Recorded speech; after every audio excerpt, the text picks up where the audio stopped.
I was living in rural Indiana at the time and had spent New Year's Eve at a friend's house in a small town about 40 minutes from where I lived. I didn't drink that night because I knew I would have to drive back alone, and it was already a little past midnight when I got on the road. It was a rural highway, a single-lane road with no lighting, surrounded by fields and stretches of dense forest. The cold was intense, the kind that leaves the air dry and the road with patches of ice. The radio barely picked up a signal, so I was driving in near silence, just with the constant sound of the engine and the tires on the asphalt. After about 20 minutes without seeing another car, I saw something strange ahead. A vehicle was stopped on the shoulder, slightly crooked, with the engine running. The lights were on, but the front doors were open. There was no one visible nearby. That made no sense at all at that hour and in that place. I slowed down instinctively, feeling a tightness in my stomach. As I got closer, I noticed there were fresh marks on the ground, very clear in the damp dirt beside the road.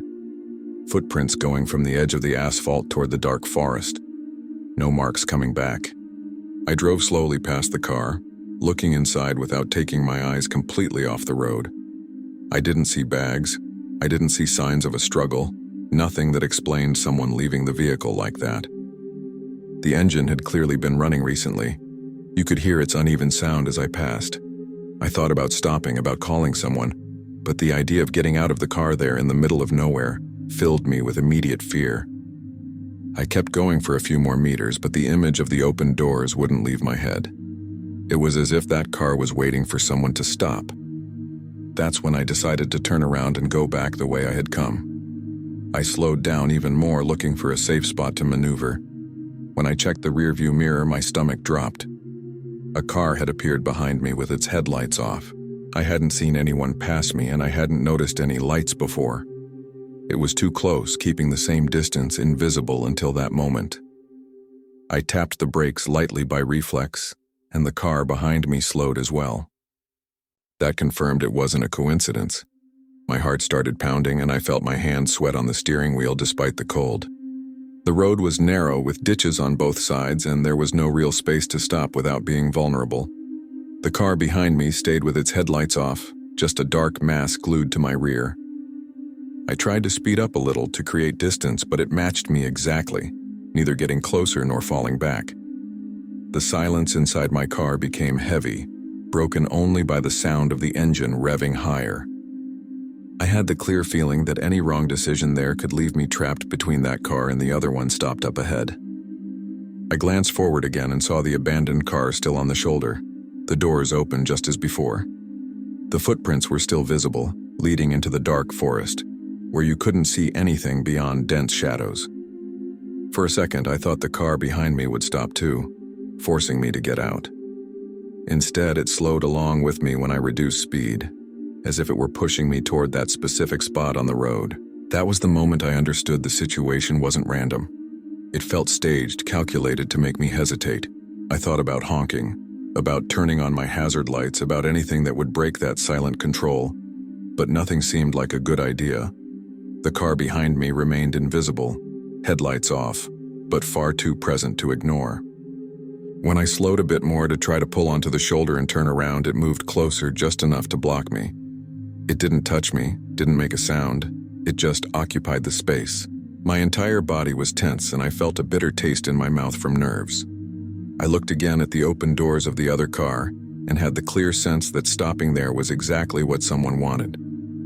That's when I made the only decision that felt possible. I floored the accelerator without thinking about whether the road was safe or not. The car responded, and I felt the tires lose grip for a second before regaining traction. The engine made a noise far too loud for the silence of the road. In the rearview mirror, I saw the car behind me hesitate for a fraction of a second. It didn't turn on its headlights, didn't try to pass me. I kept accelerating, ignoring the cold, the fear of ice on the road, everything. I just wanted distance. After a few seconds that felt endless, I saw nothing behind me anymore but the empty road. I only slowed down when I saw the lights of a small town ahead. I pulled into a gas station that was still open, my legs shaking when I got out of the car. The attendant asked if I was okay because I looked far too pale, and I said yes, but my voice came out shaky. I stood there for a few minutes, staring at the road I had come from, waiting to see headlights appear. Nothing. No car pulled into the station. No one passed by slowly. It was as if that stretch of road had been erased along with the car with the lights off. After I calmed down a bit, I thought about calling the police, but I couldn't even explain to myself what had happened. A car stopped with its doors open, footprints leading into the forest, another car appearing out of nowhere to block me. Everything felt too real to be imagined, but too strange to turn into a clear report. I drove home by a longer route, sticking to lit areas, and arrived almost at dawn. To this day, when I drive on rural roads at night, I slow down whenever I see a car stopped on the side. I don't know who left that vehicle there, or who was in the car behind me. I only know that night, someone wanted me to stop. After that, I spent days replaying every detail, trying to remember if I had seen something that would help me understand the situation better.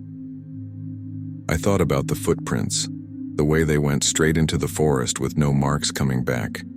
I thought about the car behind me, appearing without headlights as if it had been there the whole time. Nothing fit together in a simple way. I hadn't stopped. I hadn't talked to anyone. I hadn't seen any faces. Even so, the feeling of having been watched and guided stayed with me. It was as if that road had been a test, and I had barely passed. I never went back that way at night. When someone comments about empty roads after midnight, I stay quiet. I don't know if that stopped car was bait for someone who would stop out of goodwill, or if the car behind me was waiting for a different opportunity. What I do know is that, in that early morning in Indiana, I had a clear certainty that stopping would have been a mistake. And that certainty, more than any explanation, is what still tightens my chest when I remember that dark road, the engine running on the shoulder, and the open doors waiting for someone to make the wrong choice. Story 2. My wife and I were heading home after spending New Year's with friends in rural Missouri.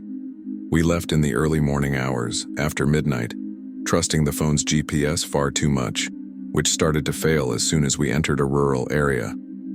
The roads grew narrower, the pavement turned into dirt, and the signal disappeared completely. It was cold and damp, with a low fog that made everything look muted and indistinct. We debated whether we should turn back, but none of the roads looked familiar anymore. The silence was almost total, broken only by the sound of the car moving slowly and a few old road signs passing by in the dark. After a few minutes driving without much certainty, we saw a house in the distance. It was the only building visible at the end of the dirt road, completely lit up. All the lights were on, inside and out, as if a big party were happening there. That caught our attention because there was nothing else around. No other houses, no streetlights. We commented that maybe someone was still awake because of New Year's and could give us directions. I slowed down and we headed toward the house, feeling a strange sense of relief at finally seeing signs of people after so much darkness. As we got closer, I began to notice details I hadn't seen from far away. The house was large and old, with a wide porch and tall windows covered by light-colored curtains. There was no music, no sound of voices, which was strange for a place so brightly lit at that hour. The car made too much noise on the dirt road, and I slowed even more, almost stopping. That's when my wife touched my arm and pointed to one of the windows. Behind the curtain, you could see a silhouette moving slowly. It didn't look like someone walking from one room to another. It was as if the person were standing still, just shifting position. When I looked more closely, I realized it wasn't just one silhouette.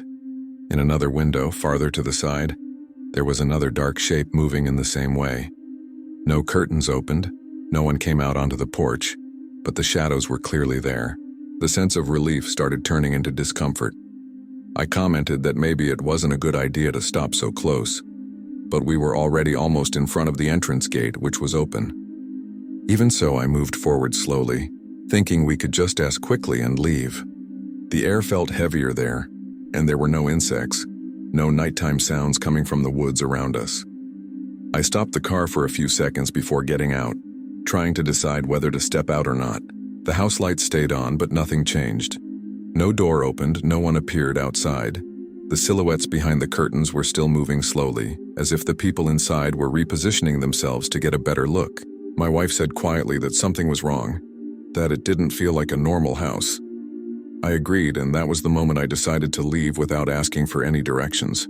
I put the car into reverse, feeling immediate relief at having made a decision. When I started backing up, I heard a dry sound behind the car. It wasn't loud, but it was too clear to ignore. I looked in the rearview mirror and saw the entrance gate closing. It didn't slam shut, it didn't bang from the wind. It simply moved until it closed, blocking the dirt road we had come in on. I sat there for a few seconds, trying to understand whether that had been caused by the wind or if I had imagined it. The engine was still running, and I could feel my leg trembling on the pedal. The road ahead led deeper into the property, surrounded by dark trees. Instinctively, I hit the brake and stayed still, looking from the closed gate to the brightly lit house. My wife started breathing fast, asking if I had really seen that happen. I tried to get out of the car to open the gate, but the moment I put my hand on the door handle, something made me stop. The silhouettes behind the curtains were closer to the windows now. They were no longer moving side to side.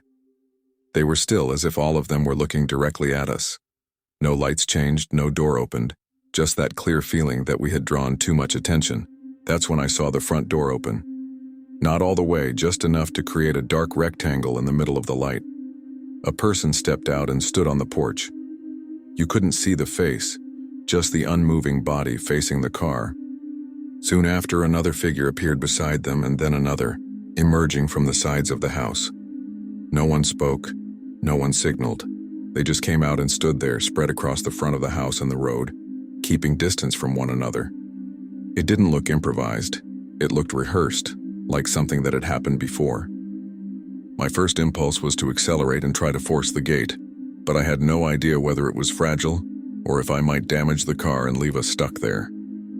The people remained still, not advancing, but not backing away either. Some were now more visible under the exterior lights, but even then, I couldn't make out faces, only rigid postures. The silence was absolute. No, hey, no questions, nothing. It was as if our presence had triggered an automatic response. My wife began to cry softly, begging me to get us out of there, and that snapped me out of that strange frozen state. I put the car into first gear and accelerated hard without thinking much. The car surged toward the gate, and for a second I thought it would stop dead. The gate gave way more easily than I expected, bursting open with a loud crack. As we passed through, I saw in the rearview mirror the people coming farther out of the house and lining up along the road, just watching, not chasing us, not shouting. As soon as we reached the dirt road again, I kept accelerating until the house disappeared into the darkness. I only slowed down when we reached a paved road, already far away. I pulled over on the shoulder for a few seconds because my hands were shaking too much to keep driving. My wife was pale, breathing fast, looking back as if she expected to see headlights or someone following us. The road was completely empty. No cars, no lights, nothing. The silence returned all at once, as if that house had never existed. We stayed there without speaking for a while, just trying to understand what had just happened. I kept saying that maybe it was just strange people celebrating New Year's in a bizarre way, but I didn't really believe it myself. We continued the trip soon after, now without missing any turns, as if the GPS had suddenly decided to work again. We got home almost at dawn. Neither of us slept properly. Every time I closed my eyes, I saw those figures standing in the road, watching without reacting. We never filed a report, never went back to that area to check. And to this day, when I think about that isolated house with all the lights on, what bothers me most isn't the gate closing on its own. It's the fact that no one tried to stop us from leaving. They just stood there watching as if they already knew exactly what was going to happen next. Story 3. I was living in West Virginia at the time and was driving home alone after spending New Year's Eve with friends in a neighboring town. It was already past midnight when I stopped at a small gas station by the roadside, thinking it might still be open. The interior lights were off, the doors were locked, but there was an outdoor bathroom lit by a weak floodlight. I really needed to stop, so I parked near the pumps, turned off the car, and sat there for a few seconds, looking around. The road was completely empty, with no cars passing by, and the silence was broken only by the cold wind and the distant sound of some nocturnal insect. The air was freezing, and I felt that familiar discomfort of being alone in an isolated place far too late. I got out of the car quickly, keeping the key in my hand, and went to the bathroom. I used it as fast as I could with that constant feeling that someone could appear at any moment. When I came out, I saw a man emerging from the darkness coming from the side of the gas station building. He was walking slowly with his hands visible and said that his car had broken down farther up the road, asking if I could give him a ride to the next town. His voice was far too calm for the situation. While he was talking, I felt a chill and noticed out of the corner of my eye a shape standing near the pumps, motionless, as if it were just watching. My body went on alert immediately, and I felt my heart race without being able to think clearly. I tried to keep my voice steady as I replied that I couldn't help. I said I was running late and that the road wasn't safe at that hour. He kept talking, explaining in overly detailed terms where the car had stopped as if he wanted me to picture the scene. The more he talked, the more I noticed that he neither truly approached nor backed away. He always stayed a few steps away, blocking the path between me and the bathroom door. The wind carried the smell of old gasoline from the pumps, and I felt the cold creeping in through my coat sleeves. I looked again at the shape near the pumps and realized it wasn't just a shadow. It was another person, standing there facing us, not moving.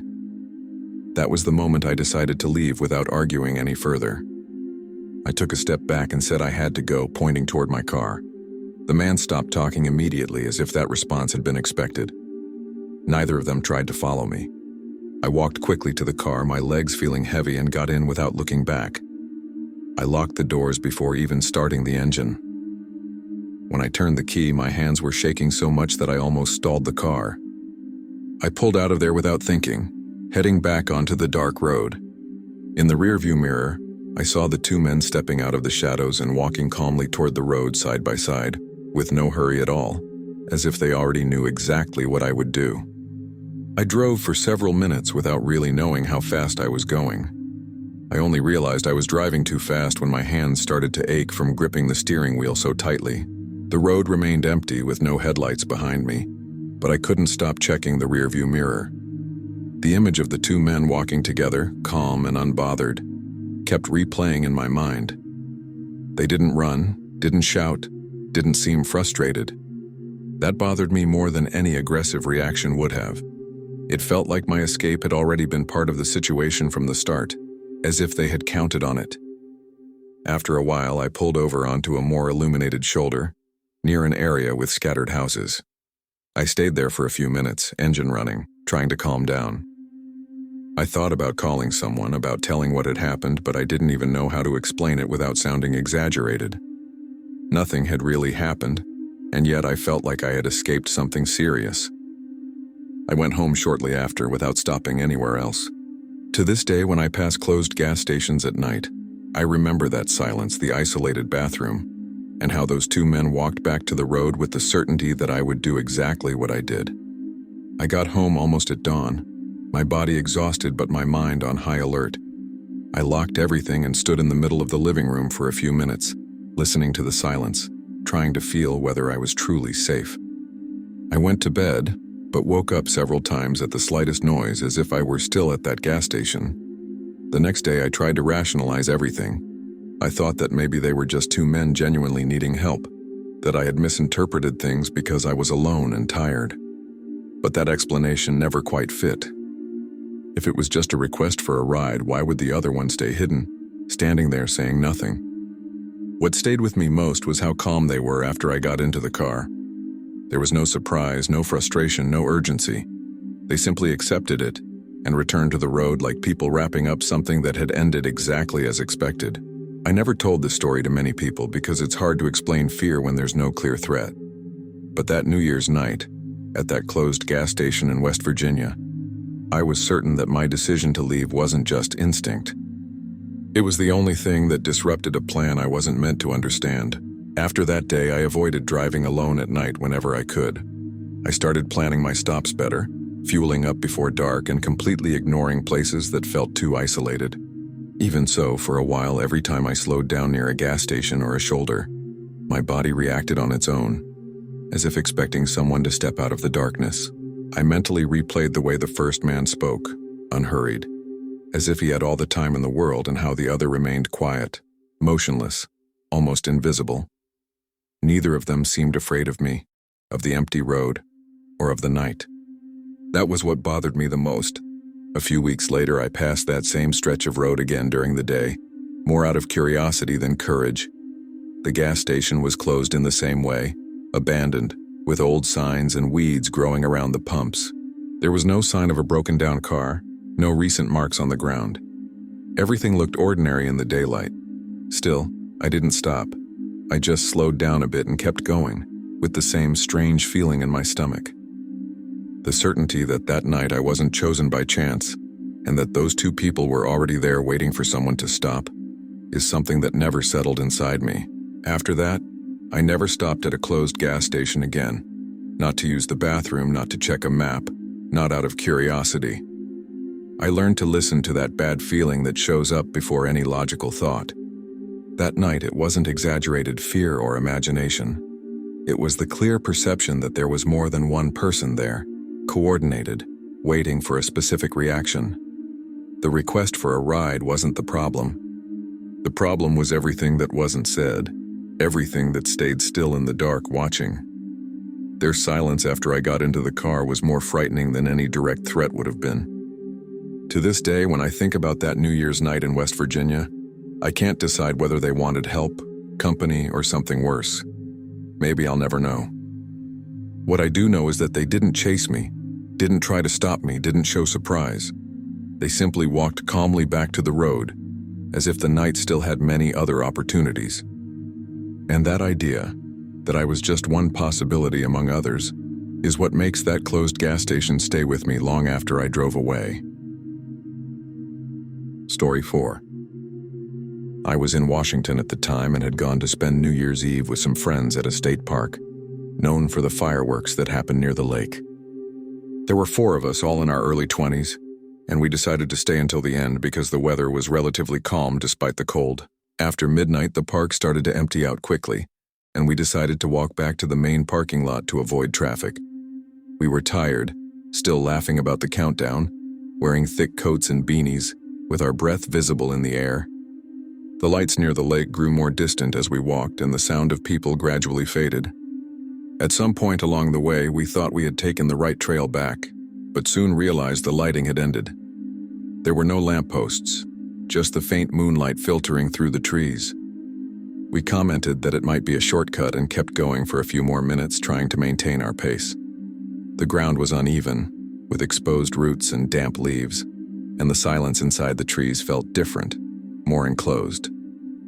That was when one of us noticed a light ahead moving between the trees like a flashlight. No one spoke at first. We just slowed our steps, trying to understand whether they were other visitors lost like us.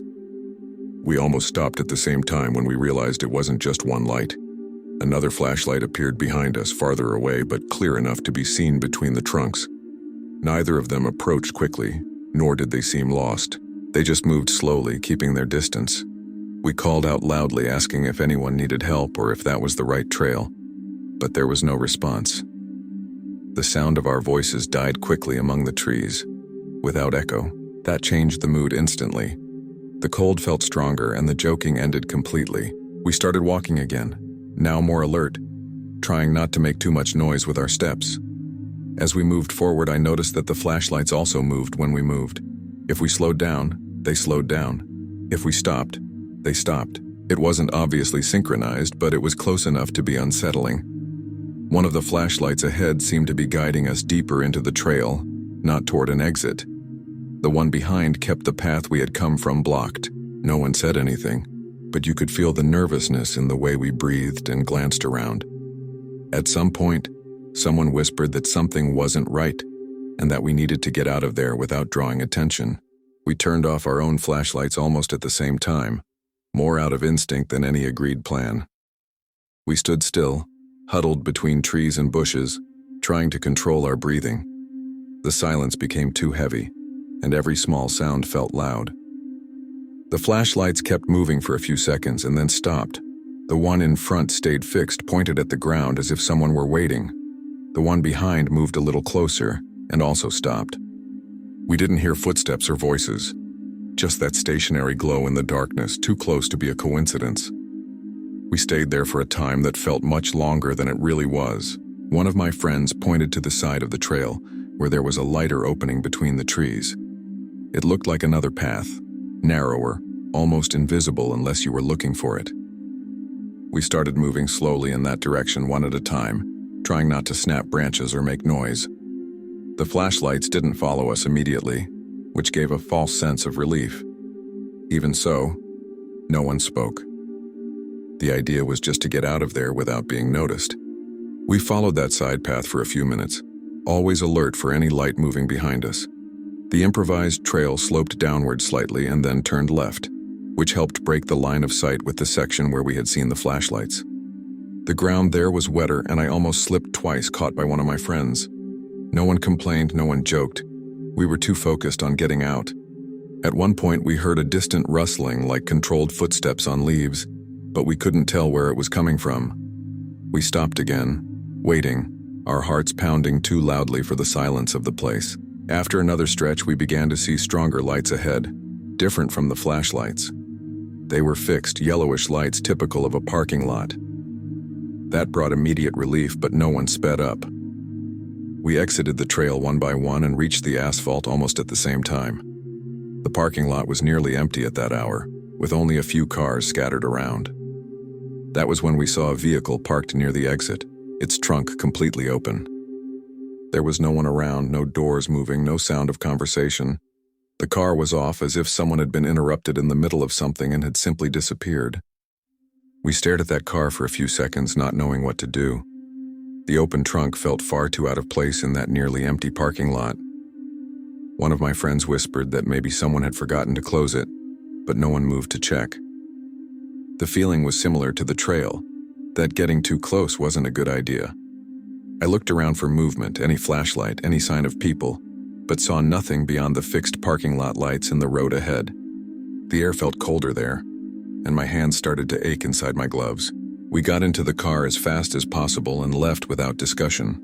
As I drove, one of my friends looked out the rear window and said he thought he saw something moving near the trees, but no one had the courage to confirm it. We just accelerated until we reached the main road. No one talked about the flashlights or the open trunk during the drive. Only later, when we were far away, did we comment on how everything had happened in sequence, as if the wrong trail, the lights, and the empty parking lot were part of the same thing. Only when we reached a more brightly lit area of the city did the silence inside the car start to break. One of us said that maybe they were park employees, but no one really believed that. There was no uniform, no warning, no attempt at communication. If they were trying to help, they would have said something when we called out. I kept thinking about how the flashlights appeared, one in front and one behind, at exactly the right distance to keep us moving. That didn't feel improvised. It felt like something designed to lead, not to guide.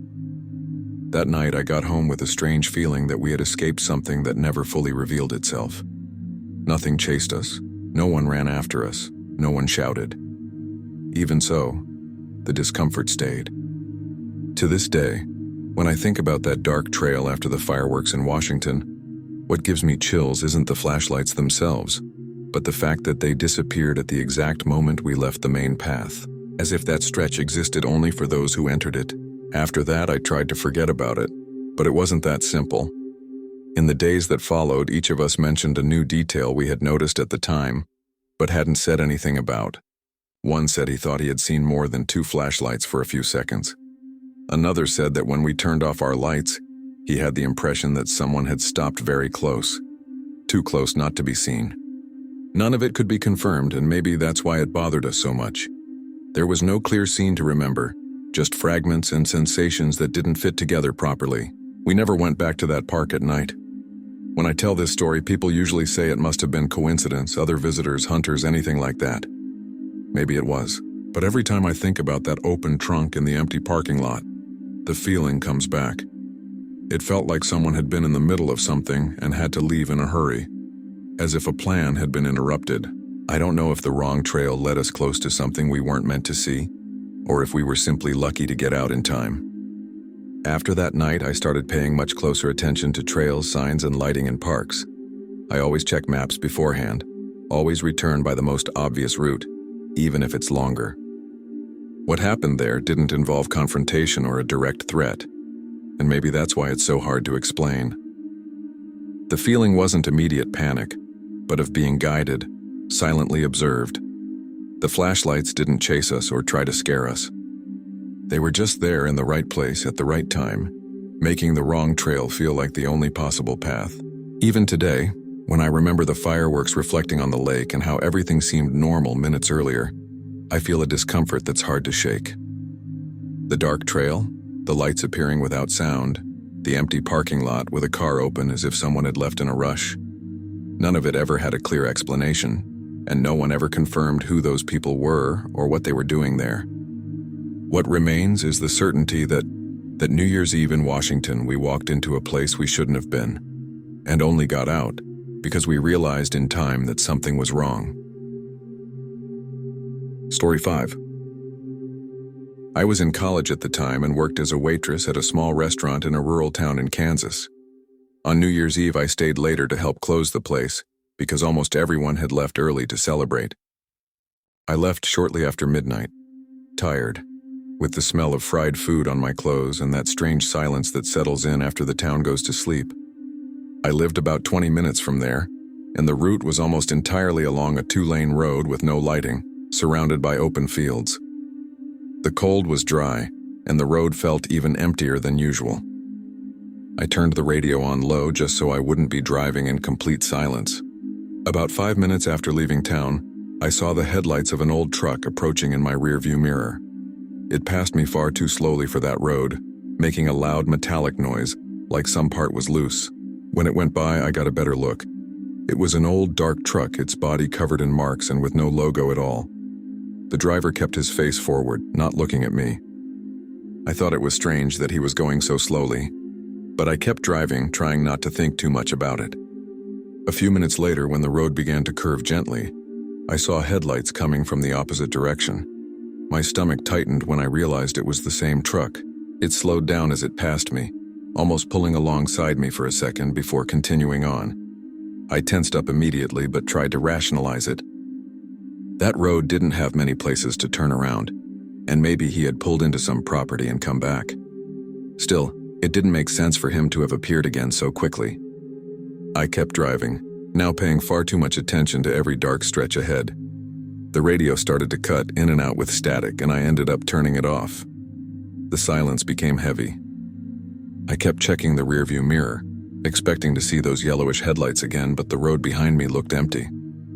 A few minutes later, farther ahead, I saw something stopped in the road.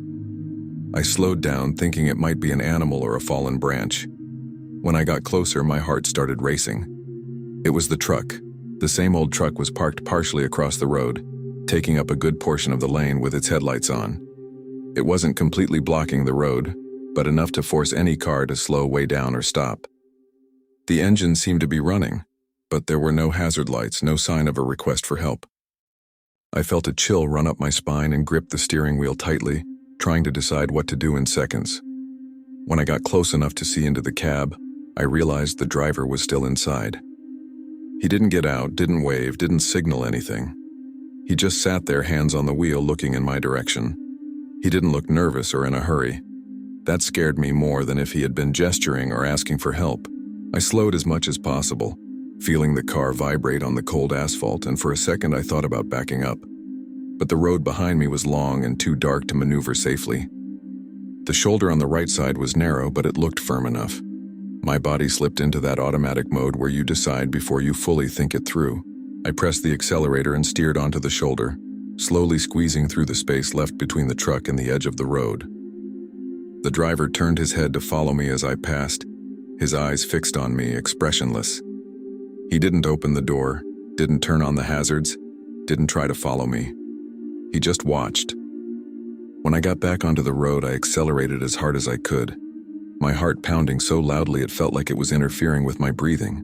I checked the rearview mirror, expecting to see the truck's headlights behind me, but they stayed right where they were. He didn't come after me. I drove for several minutes without slowing down, even knowing there could be ice on parts of the road. I only started to relax a little when I saw the scattered lights of the first houses near my town. I pulled over onto a side street and sat there with the engine running, trying to slow my breathing. My hands were numb from gripping the steering wheel so tightly. I kept looking behind me, expecting those headlights to appear again, but the road stayed empty. The silence after the scare was almost deafening. When I finally got home, I parked and sat in the car for a few seconds before getting out. I looked around the street, listened to the wind moving through the trees, and tried to convince myself it had just been a strange coincidence. Even so, something didn't add up. The truck passing twice, the way it slowed down, and then being stopped across the road without asking for help or moving. None of it felt improvised. I went inside with that bad feeling still in my chest, knowing that if I had hesitated for a few more seconds, I might not have had the same chance to simply drive away. That night, I barely slept. Every sound from the street made me get out of bed to check the window. I knew it was unlikely that the truck had anything to do with me beyond that stretch of road, but my body didn't follow logic. The image of the driver sitting there just watching kept coming back. There was no yelling, no clear threat, no chase. Still, it felt like he had been waiting for that exact moment on that empty road to put himself there. That bothered me more than any aggressive reaction would have. The next day, I told the story to a coworker, trying to sound casual. She said it could have just been someone drunk or with a broken-down truck, but even she didn't seem convinced. I never saw that truck again, and I never drove that road at the same hour. Whenever I can, I take a longer route to avoid that stretch. What stayed with me wasn't immediate fear, but the feeling of having been observed and tested, as if someone had created a situation just to see what I would do. And that New Year's Eve in Kansas, slipping past on the shoulder was the only decision that kept me driving home. Story 6. I had been driving for hours that night, heading home alone after spending New Year's with relatives in northern Michigan. I hadn't been drinking, but I was exhausted, my eyes burning and that familiar difficulty staying focused that comes in the early morning hours. Around 2 a.m., and I decided to stop at a small, rarely used rest area, the kind that sits off the main routes. The parking lot was far too large for the number of vehicles there. Just 2 trucks parked far from each other, and one more car at one end. The place was lit by a few old light poles with dim, uneven light. I turned off the engine and sat there for a few seconds, listening to the cold wind hit the car's body. I reclined the seat and tried to sleep a little. The silence was almost complete, broken only by the distant sound of a truck passing on the main highway. The air inside the car was cold, and I kept my coat zipped up to my neck. I stayed in that restless half-sleep for a few minutes, waking and drifting off without ever really relaxing. That was when something made me open my eyes suddenly. I saw a shadow moving between the parked cars, slowly passing behind one of the trucks. At first, I thought it was just someone heading to the restroom, but the shadow didn't follow a direct path. It stopped, then moved again, always too close to the vehicles. My body tensed immediately and I sat up in the seat, trying to see better through the windshield. I watched without moving, trying not to make any noise inside the car. The shadow slowly passed the other truck and then became clearer under the light of one of the poles. It was a person, alone, walking far too slowly for someone just going to the restroom. They didn't seem to be in a hurry or lost. They walked in a straight line for a few steps, stopped, leaned slightly toward a car, and then continued. When I realized they were approaching the row where I was parked, I felt a tightness in my stomach. The silence of the place made any movement seem louder than it really was. I tried to convince myself it was just someone checking whether a car was locked, but the way they moved didn't match that. The person reached the car parked 2 spaces ahead of mine and stopped beside the driver's door. I saw an arm move slowly, and then heard the dull, low sound of a handle being tested. It wasn't a hard pull. It was careful, like someone who had done it many times before. Then they took 2 steps to the side and tested the rear door of the same car. Everything without haste, without nervousness. My heart started pounding and I felt that strange heat rise through my body despite the cold of the night. I sank a little lower in the seat, trying to be less visible, as the person began moving again, now toward my car. When the shadow reached the front of my car, I was sure they knew someone was inside. There was no one else on that side of the parking lot, and I was far too awake to pretend otherwise. The person stopped right beside the driver's door and stood there motionless for a few seconds. I could hear my own breathing inside the car, short and too loud. The glass was fogged, but I could see the nearby silhouette leaning toward the window as if trying to look inside. Then the hand moved slowly to the handle. The click was soft, almost delicate. The door didn't open because I had locked it, but the way it was tested made it clear that this wasn't curiosity. It was routine. Without thinking much, I reached for the key and started the car. The engine sounded far too loud in that silence, and the person stepped back one pace but didn't run. I put it in gear and accelerated immediately, not giving time for anything else. The car pulled away quickly and I drove straight to the exit of the rest area, my heart racing. When I looked in the rearview mirror, I saw the person standing in the middle of the parking lot, completely still, just watching as I drove away. They didn't raise an arm, didn't try to follow, didn't show surprise. They stood there under the weak light of the pole as if evaluating which car to try next. I drove for a few minutes without even noticing my speed. Only when I reached the main highway did I manage to slow down a bit, my hands trembling on the steering wheel. I kept checking the rearview mirror, expecting to see someone running after the car or another vehicle pulling out of the rest area. But I saw nothing. Even so, the feeling of being watched didn't go away. I had trouble taking a deep breath, as if my body were still stuck in that dark place. The cold felt more intense now, and I had a metallic taste in my mouth, typical of strong nervousness. I kept telling myself that leaving without thinking twice had been the right decision. After a few miles, I pulled over onto the shoulder just to try to calm down. The silence there was different, more open, less oppressive than at the rest area. Even so, I didn't turn off the car. I sat there for a few minutes looking at the empty road ahead, trying to organize what had just happened. I thought of every possible explanation. Someone trying to get into unlocked cars, someone clueless, someone lost. But none of them explained the calmness or the methodical way the person tested the doors, or the fact that they stood there watching me leave. After I started driving again, I tried to keep my focus on the road, but my mind kept going back to the image of that person standing in the parking lot. It wasn't the scare itself that stayed with me. It was the sense of method. They didn't run, didn't hide, didn't seem surprised when I started the car. They just stepped back enough not to be hit and stood there motionless. That didn't fit someone who was scared or improvising. The more I thought about it, the clearer it became that I hadn't been the first car tested that night, and I probably wouldn't have been the last if I had stayed. I kept driving for another half hour without stopping, even with the fatigue weighing on my eyes. I preferred fighting sleep to pulling over anywhere else isolated. Every sign pointing to another rest area gave me an immediate sense of unease. I stayed alert to any parked car, any shadow near the shoulder.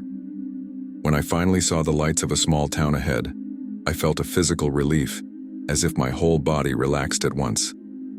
Even so, I didn't stop. I just slowed down a bit and kept going until I was sure I was in a truly busy area. After that night, I kept thinking about how different the situation could have been if I had completely passed out in the car.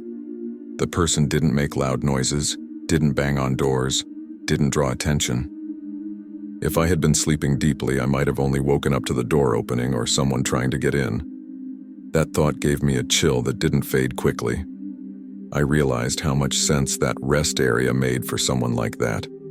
Low lighting, few cars, almost no human movement at that hour. It was the kind of place where someone could act without hurry, counting on driver's exhaustion. When I got home in the morning, I told a friend what had happened, trying to explain it without sounding exaggerated. He said it could have just been someone stealing from cars, but the way I described the scene left him silent for a few seconds. Nothing had been taken, nothing had been damaged, and yet I felt that it hadn't been just a failed theft. The detail of the person standing there, watching as I drove away, wouldn't leave my mind. It felt like assessment, not frustration. After that, I was never able to stop at isolated rest areas during the early morning hours again. Even when I'm tired, I prefer to keep going until a busier gas station or just continue driving. That night changed the way I see these places that are supposed to be safe. The problem wasn't someone trying to open my car door. It was realizing that there was someone there awake, alert, observing patterns, choosing calmly. They didn't seem desperate or improvising. They seemed like someone waiting for opportunities, counting on other people's fatigue. Even today, when I remember that person standing in the middle of the parking lot, motionless under the weak light of the pole, I feel the same discomfort in my stomach.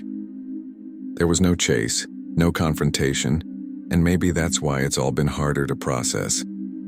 I simply left, and they simply stayed. I don't know who they were, or what would have happened if I had slept more deeply. What I do know is that on that New Year's morning in northern Michigan, I realized that not all danger makes noise. Some just wait in silence until someone lets their guard down. Story 7. I was living alone in a semi-detached house in the interior of New Jersey at the time. I had just moved after a long breakup and decided to spend New Year's at home, without any party, just watching TV and trying to go to bed early. The street was residential and quiet, with houses very close to each other, separated only by small gardens and low fences. After midnight, the neighborhood became completely silent. No sound of fireworks, no cars passing by. I turned off the TV, switched off most of the lights, and went to the bedroom, still dressed because it was very cold, and the house took a long time to warm up. I was already lying down when I heard a knock on the front door. It wasn't loud, but it was far too clear to be a mistake. 3 slow knocks, spaced out, like someone who wasn't in a hurry. I looked at the clock on my phone and saw that it was just after 12:15. My first thought was that a neighbor had gotten the wrong house or needed something urgent. Even so, I didn't get up right away. I sat on the bed, listening, waiting for another knock or a voice. A few seconds later, I heard a man speaking from outside, saying he lived nearby and needed help. The voice was low, controlled, and very close to the door. I got up slowly and went to the living room window next to the door without making any noise. I pulled the curtain aside just enough to look outside. The streetlight illuminated part of the sidewalk, but the person was standing too close to the door for me to see his face. All I could make out was a dark figure, standing very close, almost pressed against it. That made me uncomfortable, because there was no space between him and the door, not how someone would normally stand while waiting. He spoke again, saying his car had broken down and that he needed to use a phone. The way he spoke sounded rehearsed, without urgency, as if he were reciting something he had already memorized. I answered from inside the house that I couldn't open the door, but that I could call the police or roadside assistance if he wanted. There was a pause that was too short after that. He didn't thank me, didn't respond right away. When he spoke again, his voice was a little more tense, saying he didn't need the police, just quick help. I felt a chill in my stomach. I repeated that I wouldn't open the door and that I was already calling someone. I stood there with my phone in my hand, expecting to hear footsteps moving away. Instead, I heard him moving to the side of the house, slowly circling around. I heard footsteps passing along the side of the house, very close to the wall. The wooden floor creaked slightly when he stepped on some uneven part of the exterior ground. I stood in the middle of the living room, trying to decide whether I should hide in the bedroom or stay where I was so I could hear better. The silence of the street made everything sharper. Within seconds, I heard a low sound coming from the front window, like fingers touching the glass. Not knocking, just testing. My whole body went on alert. I turned off the living room light and stepped away from the window, feeling my heart pound so hard it seemed to echo in my chest. He kept walking along the side of the house, and then I heard the clear sound of a handle being moved on the hallway window. It wasn't a hard pull. It was careful, slow, like someone checking whether it was unlocked. I realized then that he wasn't trying to force his way in. He was looking for an opening. I stayed completely still, holding my phone with both hands, trying to breathe without making a sound. I thought about calling the police at that moment, but I was afraid my voice would reveal exactly where I was inside the house.